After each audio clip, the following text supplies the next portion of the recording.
there with making sure that people can recover correctly. So as much as this is an increase, they're not ruling out that it might go even further in the future.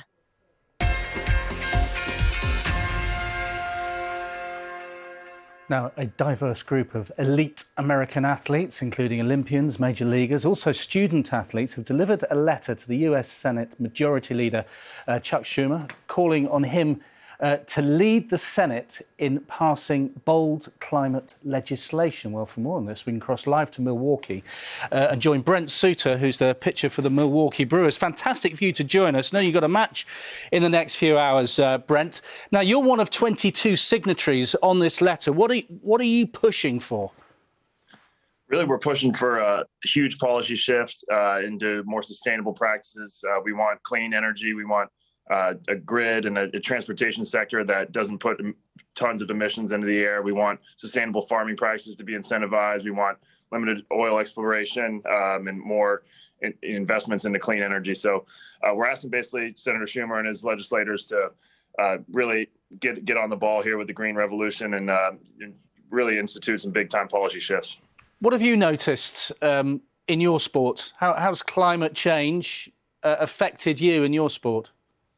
Yeah, there's more cancellations and rainouts every year. It seems like we have this year. It's been weird. It's been like it's really sustained, like early spring type of feel weather, and now it's just gotten really hot. All of a sudden, we have a heat wave coming on that's going to be here for a while. So just kind of climate instability. Last year was kind of reversed. We had a really warm April and May, and then it kind of randomly cooled off. So just like a random weather patterns that make it difficult for buildings and in the grid to kind of sustain either a heating or cooling pattern. And like I said, more cancellations and just bigger headaches for the grounds crew and for the players in general.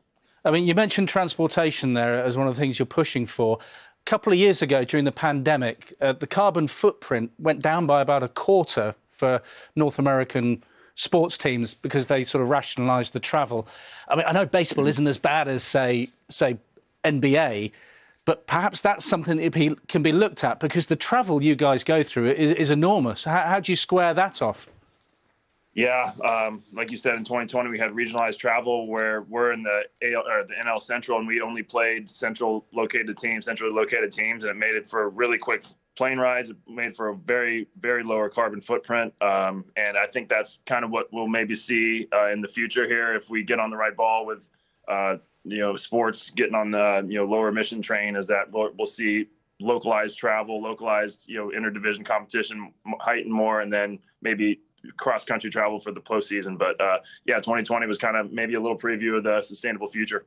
Yeah, we'll see. If one good thing might have come out of the pandemic, it may be a way forward to look at. Well, good luck with all that. The letter to the Senate. You're having a good season, the Brewers, and obviously your sort of closest rivals in the Central Division, the Cardinals. You've got them in the next few hours.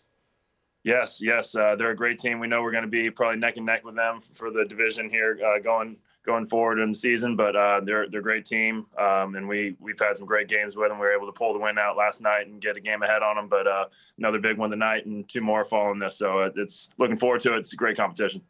BrentSuter, fantastic for you to join us live on Sport Today. Go well with all your endeavours. Thank you very much. Thanks for having me.